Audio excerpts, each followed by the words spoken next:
जय जय दयाल गुरुदेव की, जय जय शुक्राचार्य गुरुदेव की, बलि महाराज की। এরা কাজ জয় ধ্বনি দিল দেখলো, শুক্রাচার্য মহারাজ মানে গুরুদেব কি তাদের জয়, আর কার জয় দিল? আরে এরা কারা জানো? এরা কারা তুমি জানো?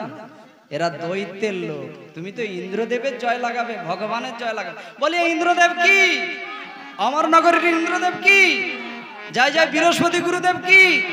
বৃহস্পতি কাদের গুরুদেব? আমাদের নয় তো, আমাদের নয় তো। তাই এখানে শাস্ত্র কি বলছে? গুরুদেবের কৃপা না হলে যেখানে তুমি যাই কর্ম করুন না কেন টিউবলাইট বন্ধ হয়ে যাবে। দেখো ওই ওই বন্ধ হচ্ছে, ওই টিউবলাইট অল্প খুলেছে। মা গো প্রণাম, 8টা বেজেছে, টিউবলাইট ঝেঁপে দিয়েছে। ভয় আমাদের আছে, কিন্তু ভয়টা বেরিয়ে যায় কখন জানো? যখন এই যে এখানে এসে কেন ঘুম পায় বলো তো? এখানে এসে ঘুম পাওয়ার একটাই কারণ কি জানো? যত যন্ত্রণা ঘরে ছিল এখন বর্তমানে এই বাউন্ডারির ভিতরে নেই। সেই যন্ত্রণাগুলো যা সরে গেছে, দেখবে রুগী সারা রাত্রি ছটকাচ্ছে, কি ব্যথা কি ব্যথা, কি যন্ত্রণা কি যন্ত্রণা। ডাক্তার এটা একটা ছোট্টখাট্ট ইঞ্জেকশন যদি দিয়ে দেয়, দেখবে রুগী একবার কমপ্লিট, একবারে 9টা অবধি ঘুমাচ্ছে। পিতামাতা বলছে এই হাত দিও নি, ও রাত্রে ঘুমাইতে পারেনি, যন্ত্রণা এতবেলা ঘুমাচ্ছে। আমরাও সেই রকম সংসারে কি যন্ত্রণা পেয়েছি গো। এই একটু এসে গুরুর কৃপায় হরি ইঞ্জেকশন ঢুকে যাচ্ছে, আর আমরা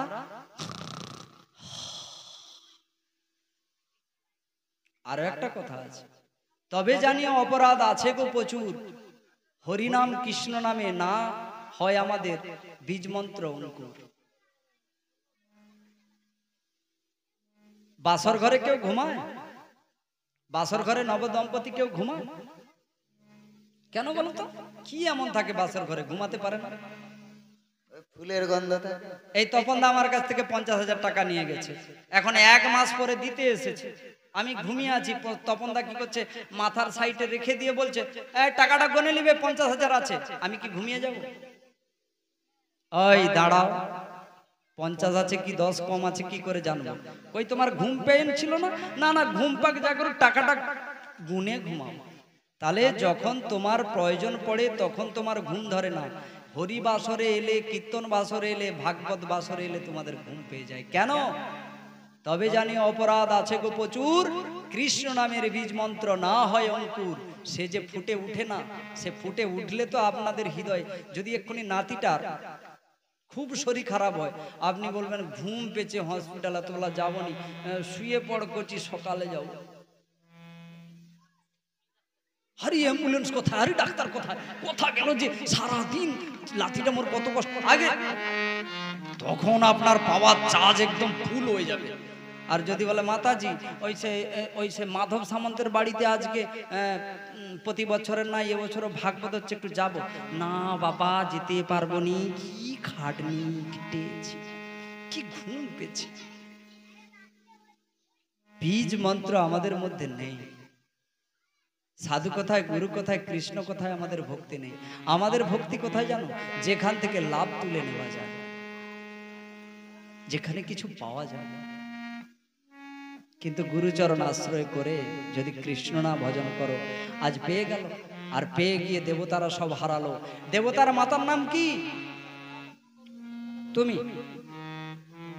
দেবতাদের মাতার নাম কি? অসুরদের মাতার নাম দিতি, আর দেবতাদের মাতার নাম অদিতি। অদিতি কানতে কানতে ছুটে চলছে। কি হবে, কি হবে?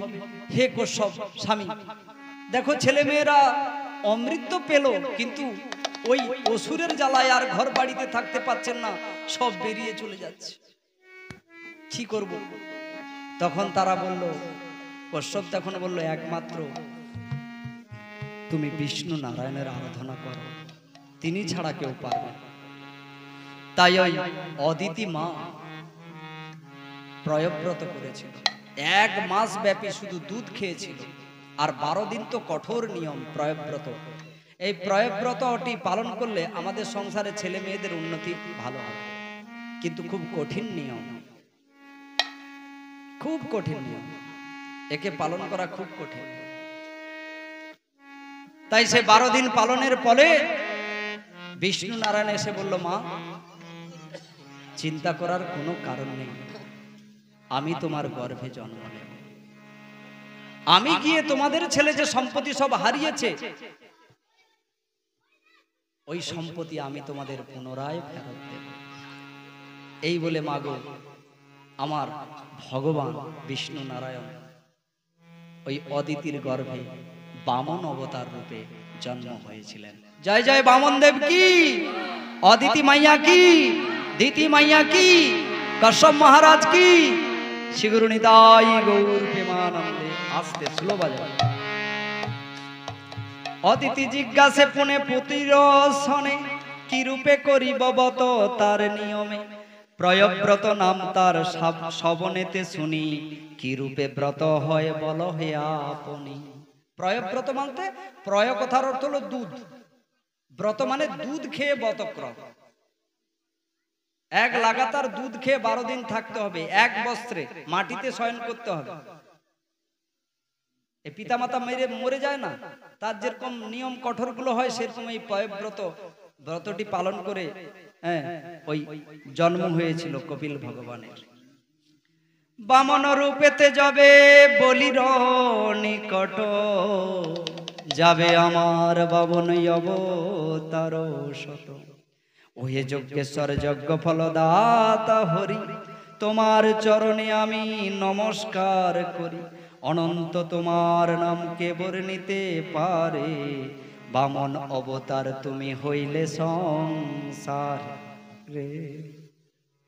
ইন্দ্রের ইন্দ্রত্ব বলি লইল কাড়ি, দেবগণ ছদ্মবেশে ভ্রমে স্বর্গ ছাড়ি, পুত্রের মঙ্গল বাঞ্ছা করিয়া জননী, প্রয়ব্রতে ব্রত আনিলেন বামন দেবতা। কিন্তু মা সকলে করিল ভক্ত আস্বাদন, সহিতে না পারি ব্রাহ্মণ আমার দেহ ভক্ত মোর প্রাণ, ধর্ম মূর্তি বেদের প্রমাণ। কোন সময় জন্ম হয়েছিল? ভাদ্র মাসে শুক্লা দ্বাদশী তিথিতে অভিজিৎ নক্ষত্র লগ্নে বামন ভগবান অবতার হয়েছিল। এই জন্য ভাদ্র মাসেলা থেকে শঙ্খ বাজাতে হয়। শ্রী গুরু নিতাই গৌর প্রেমানন্দে।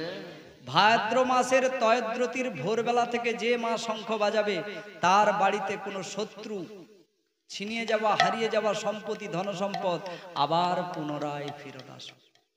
এই জন্য দেখেন না, ভাদ্র মাসের ওই তিথি থেকেই অনেক বাড়ি যারা জানে তারা বাজায়। এই আমাদের, আমরা তো জানি না, আমরা বাজাতে পারি না। তাল পড়বে, তাল ঘুরাইতে যাবে। শ্রী গুরু নিতাই গৌর হে। বলো বলো গুরুদেব কি কাজ আমার, কি কাজ করিতে আনিল এই সংসার। বলো বলো গুরুদেব, কাকে জিজ্ঞেস করছে? বৃহস্পতিকে। বলো বলো গুরুদেব কি কাজ আমারও, কি কাজ করিবার জন্য আনিলেন তোরা কর। তখন বলছে তুমি যজ্ঞপতিত হয়ে আমাকে ভিক্ষা করে এনে দাও। কি করে এনে দাও? গুরুদেব চিন্তা করতেন না, আমি এক্ষুনি যাচ্ছি আর আসবো, এই তো 5 ঘর আছে, আমি 5 ঘর এনে।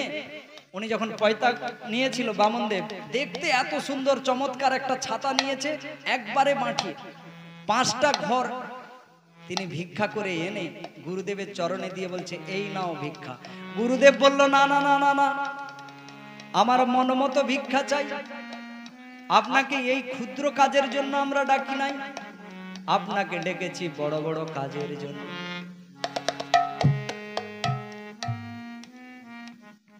বড় বড় কাজের জন্য কি তালে দিতে হবে? স্বর্গ মর্ত পাতাল 3 লোক দাও ভিক্ষা আমায় বলি, আমায় বামন, তবে তোমার হইবে গুরুদেব সম্পাদন। এই বলে তখন বলল তাহলে এইটা পাবো কোথায়? স্বর্গ মর্ত পাতাল এখন জয় করে রেখেছে কে মা? কে? শুনছেন? আমি ভাবছি মাধব সামন্ত।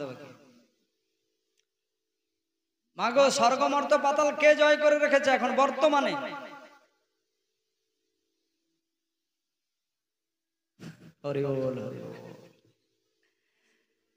সেই বলি রাজাকে হারিয়ে দেবার জন্য আজ বাবন ভগবান চলছে কোথায় না, তার গুরুদেব বলেছে তুমি দান করা আরম্ভ করো, দানেতেই তোমার মঙ্গল হবে, তুমি ধরে রাখতে পারবে, তাই দান করো। এই বলে মাগো দান খুব করে চলছে। আর আমার মতো লোভী মরকট, আমার তো লোভ বেশি।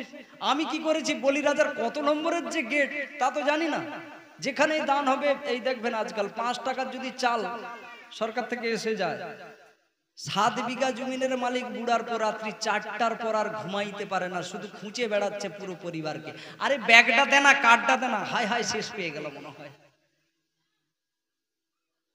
সে সবের আগে লাইন দিবে, কারণ তার রোগ তো ওইটাই, ফ্রিতে যত মাল আছে নিয়ে নেব, ফ্রিতে খেলে পেটে জ্বালা হয়।